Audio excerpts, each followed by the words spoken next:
Bah nommé Grace Coutinho ministre de la jeunesse. Poste au président de la République à Pessie. Ezapo asala musala na ye normal sans rancune.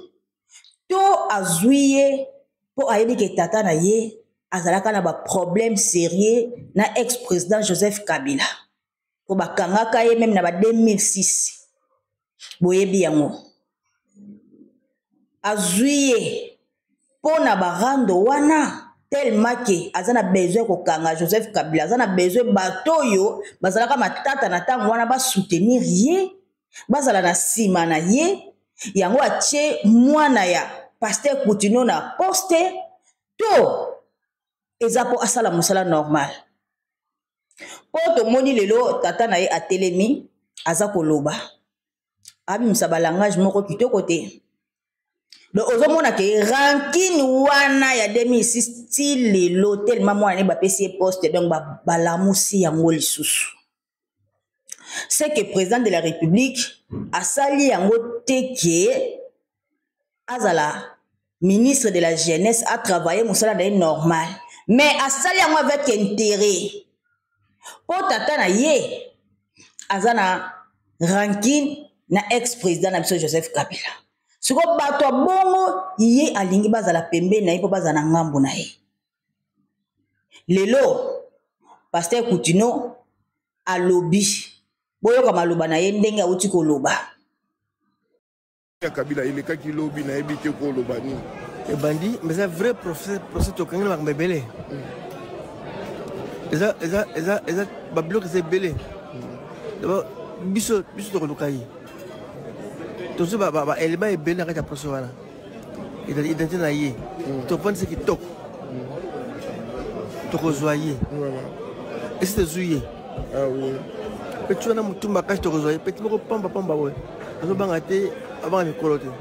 Tu zouillé. Voilà. Binomo boyoki. Au monde est lobeli.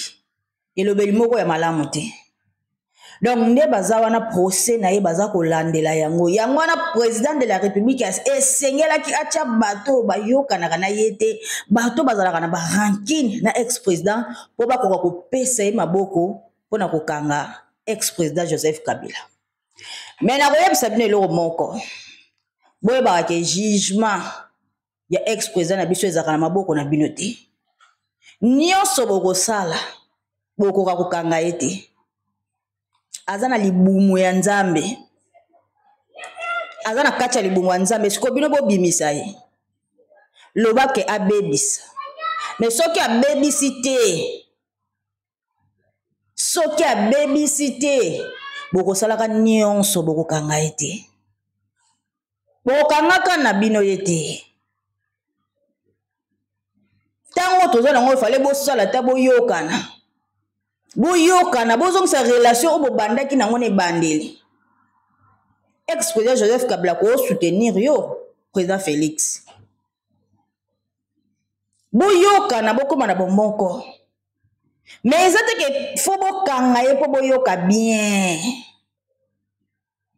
oyo ozosala wana ebebela olobi ça c'est la vérité ekomema musika te oye azana kacha libumu nzambe siko tobola libumu wana obimisa ye tobola siko libumu wana obimisa ye combien de coups d'état obosali bolukele liwa na ba façon nyonso bomona ke simba te bolukaye bomona ke simba te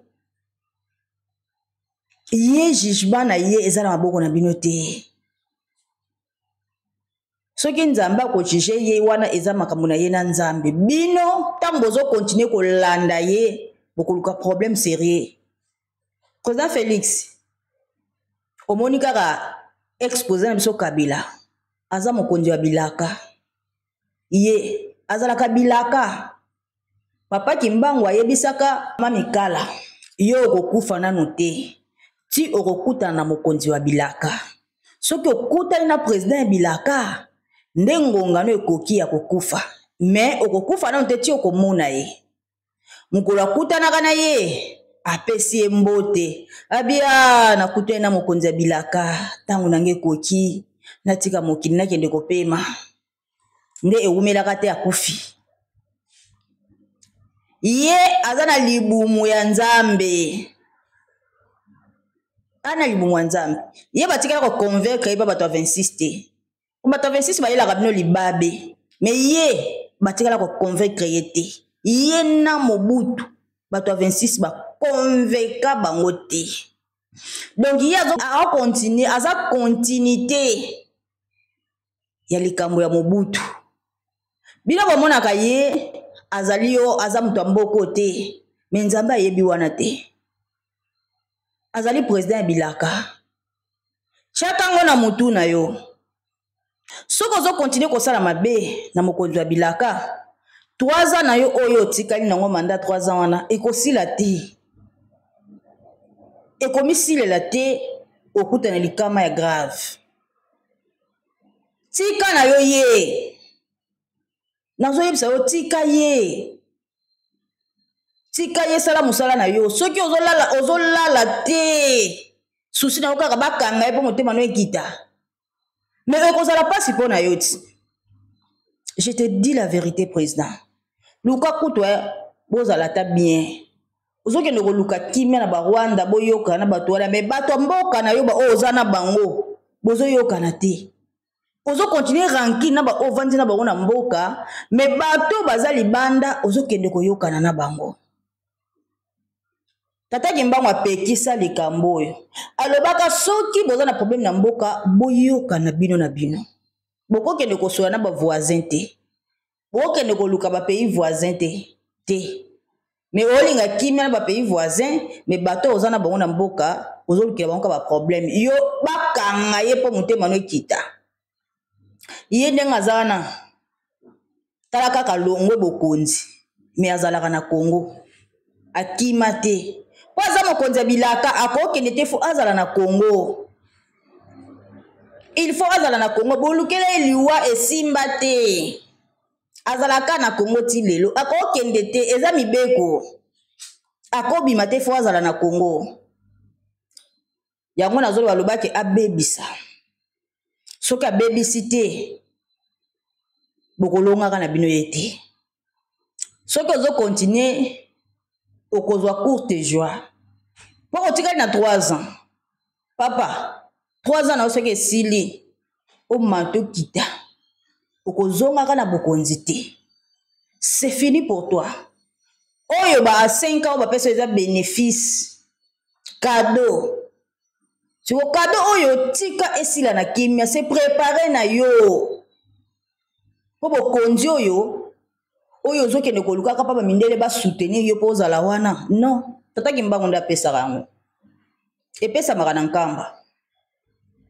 nkamba epesaki yo cadeau nkamba epesaki yo wa pouvoir odondwa na yo mais esili yo yaki pour du bon te botangaka Daniel 5 oyaki po umela ntango molai te okolibere siko bokonzi bilaka fo azonga po bilaka nano asali te nzambe na ngai na asali bilaka te to okobome te aza guerrier po batikala komanipule pa bato 26 te nde bamanipula yo bato wana bazalaka na libabe bato nyonso bakabola Jérusalem na Bible bakufa mabe bazalaka na libabe do so kangami na bango okomi na problème na nzambe po batosi nzambe te mais ex-président na biso soko komi kombo na ye Kabila balolaka balette komisela o bilaka aza bilaka tika komi nyokola procès wana yango nde kosilisa yo azoyi biso vérité tika ndeko Grâce Coutinho asala musala na bosembo na bonzambe mais soko ozotia ye wana po aye kokontinue rankine na yo en tout cas ekobebela bino tata na ye boteya ya continue bonzambe atika barankine ozolinga asala wana